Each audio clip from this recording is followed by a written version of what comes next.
E aí, pessoal, tudo bem? Vamos falar hoje de novo do Pátria Infraestrutura Energia Core, FIPE, né? O PIC 11 aqui, que a gente já falou outras vezes no canal. Vamos utilizar o relatório gerencial aqui mais atualizado. Temos novidades, tá? A maioria não muito boas. Enfim, o fundo que já vem enfrentando desafios aí, então vamos dar uma olhada rapidamente aqui, se você ainda não sabe, tá? Ele é um fundo que tem através de debêntures, né, mezanino, de 3 complexos eólicos, 100% operacionais, tá? Todos no Nordeste, 2 no Ceará, 1 no Rio Grande do Norte, está com um contrato aí de venda de energia de 20 anos, porém, a geração dele tem ficado sistematicamente abaixo do esperado, né? O que ele acaba de dizer aqui, né, o projeto em si, ele tem ficado abaixo da expectativa, tá? Refletindo, sobretudo, uma menor disponibilidade de recurso eólico. Tem uma questão também do clima, que a gente vai ver mais lá para baixo, tá? Além dos eventos de curtailment, que quem já é inscrito no canal já está careca de saber o que significa isso, né? Quando o operador ali do sistema pede ali uma redução voluntária para os geradores. Isso tem acontecido, na verdade, desde o momento lá que teve um apagão. Isso tem sido uma recorrente aqui, além, né, discute-se muito sobre uma certa sobreoferta de energia também no mercado brasileiro, né? Tanto é que o PLD, né, que é o preço ali que se paga no mercado livre de energia, está aí muito perto do seu piso, né, histórico da mínima. Agora deu uma leve recuperada aí, mas ainda assim patamar bastante baixo. Então, se você já é também acionista de outras empresas de energia, você já deve ter escutado falar nesse tal do PLD, tá? Mas adentrando aqui mais na idiosincrasia do fundo, tá? Eles fizeram uma nova certificação, atualizando a certificação do projeto anterior, tá? Inclusive, esse ajuste foi para baixo, tá? Já para uma estimativa mais realista, tá certo? Tanto do P50 como do P90, né? Isso é um cálculo que se faz para estimar a possível geração, né, probabilisticamente, né, aqui o P50 seria 50% das vezes, estima-se que tem uma probabilidade que a energia realizada será ali no mínimo a energia certificada, e o P90 significa 90% das vezes, tá? Então eles fizeram essa nova estimativa aqui, o que naturalmente não é positivo, mas enfim, não tem muito o que fazer. Só que, por outro lado, eles abriram aqui, né, um disclosure de termos contratuais que eles não haviam divulgado, e aí, por uma questão ou de estratégia comercial, ou jurídica mesmo, né, ou as duas coisas, né, por que não? Mas eles têm, né, uma put option aqui, né, um direito de vender essas debêntures para a própria Kerr Brasil, que é a detentora majoritária desses complexos, tá?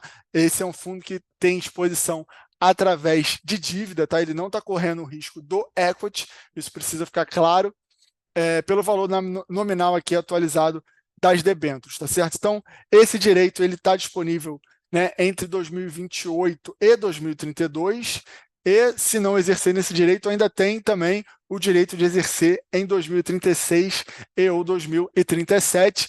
Claro, tem alguns requisitos, algumas condições para isso, mas não deixa de ser uma boa notícia aí, caso realmente a geração fique prejudicada, em consequência, os rendimentos, né, as distribuições também serão prejudicadas, né? Então, o fundo já distribuiu aí uma boa quantia, mas no último, ele distribuiu 30 centavos ainda por cota, tá? Mas eles já anunciaram no call que eles vão passar a distribuir, se não me engano, até junho, 25 centavos por cota, ou seja, diminuiu ainda mais, e depois eles vão passar a distribuir semestralmente, tá? Isso foi anunciado no call aí do quarto trimestre de 2023, tá? Então, considerando tudo isso, né, e a cota de mercado também está com baita desconto, tá? Vamos mostrar aqui rapidamente a discrepância, né, do cota patrimonial está R$ 110,97, cota de mercado R$ 58,75, tá?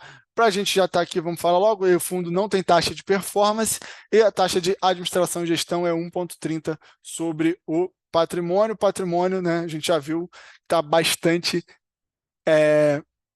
desconto em relação ao valor de mercado. Número de cotistas 3.821, tá certo? Então, com isso, né, ele tem ali hoje, né, estimativamente, já com essa nova certificação, uma TIR de IPCA mais 12,3%, tá? Passando para a parte de distribuição, apesar de eu já ter adiantado, né, o rendimento do mês foi 30 centavos por cota, tá? Porém, o fundo anunciou aqui, né, como eu falei, de abril a junho, esse pagamento será ainda menor, de 25 centavos por cota, e apesar de não estar aqui no webcast de resultado, eles já falaram que provavelmente após junho pagará de 6 em 6 meses, né? Igual o PPE 11, que a gente também falou dele recentemente. Então tá aqui a sensibilidade do yield, tá? Por cota, tá? Esse yield, apesar desse valor de 30 centavos, dado que a cota de mercado está tão descontada, você tem um yield anualizado de 10,7%. Lembrando, tá, que esse é um veículo que é isento de imposto de renda, tanto para a alienação das cotas com ganho de capital, como para os rendimentos, tá? Então está aqui uma tabela de sensibilidade, o yield esperado.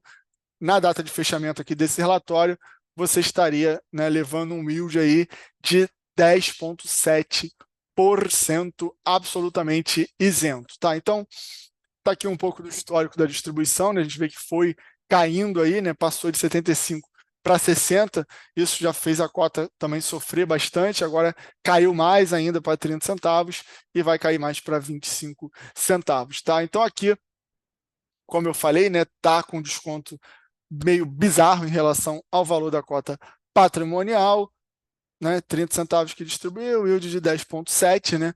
Então você tem ali uma diferença de R$ 52,22 de desconto, né? Um upside de 88,9%, caso esse fundo venha a ser negociado ao seu valor justo, né? Que é uma grande premissa, mas, enfim, tá aí para vocês um retorno esperado, né, de IPCA mais 12,3, assumindo que você vai comprar isso aqui e vai carregar até o final, tá certo?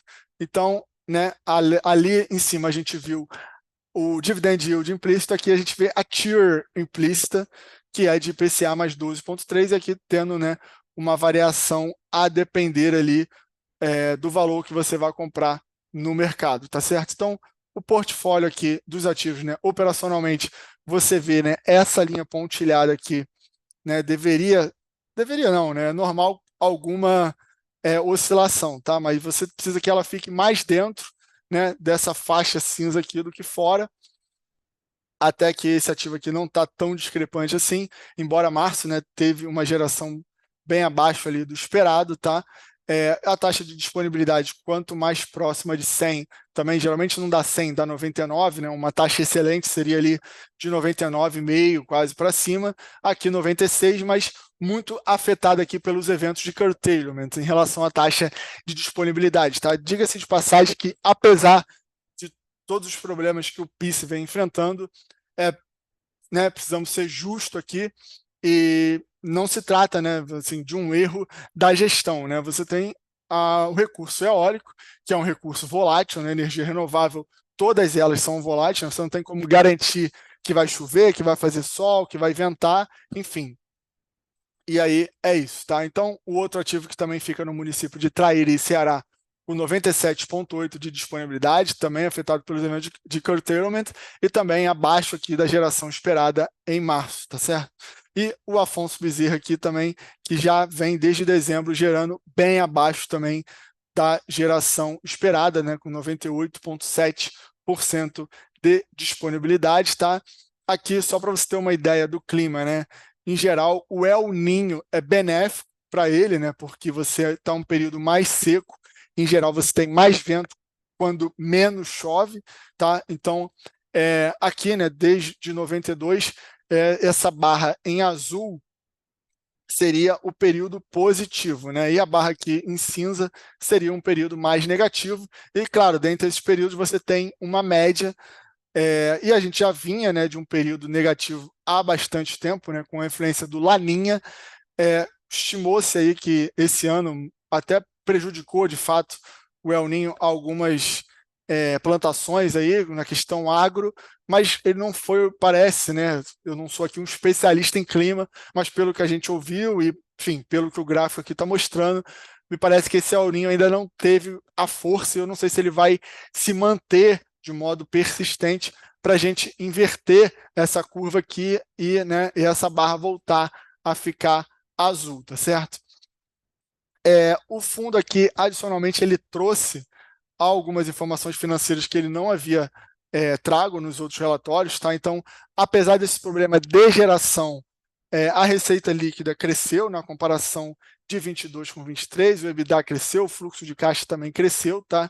Aqui ele traz a estrutura de endividamento, e é bom que fique claro para você, né, que ele não apesar de ser um FIPE, ele não tem a participação do equity no ativo, ele tem a participação por meio da dívida, sendo uma debênture mezanino, né?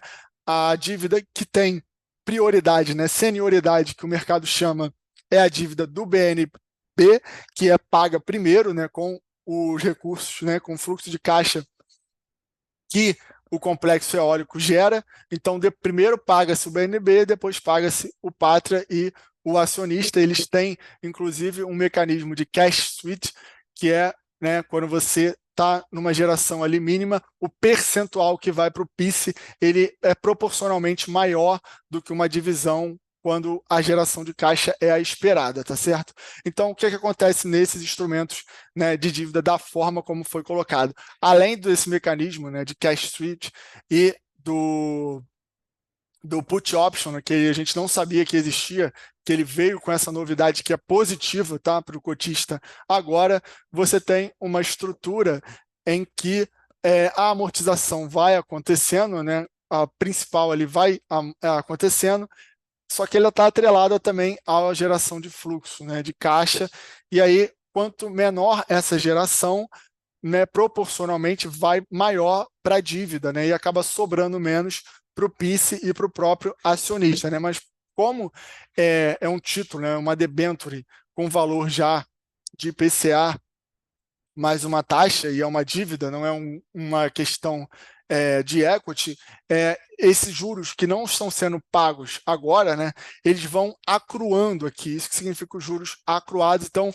o valor patrimonial aqui tende a crescer, né, só que você, na verdade, você vai receber mais juros mais para frente se você não está recebendo agora, é mais ou menos isso que acontece, tá, com o mecanismo. E aí ele traz os dados financeiros aqui atualizados, fechamento, né, de 22 para 23, e você vê que mesmo com geração menor, você teve melhores resultados ainda.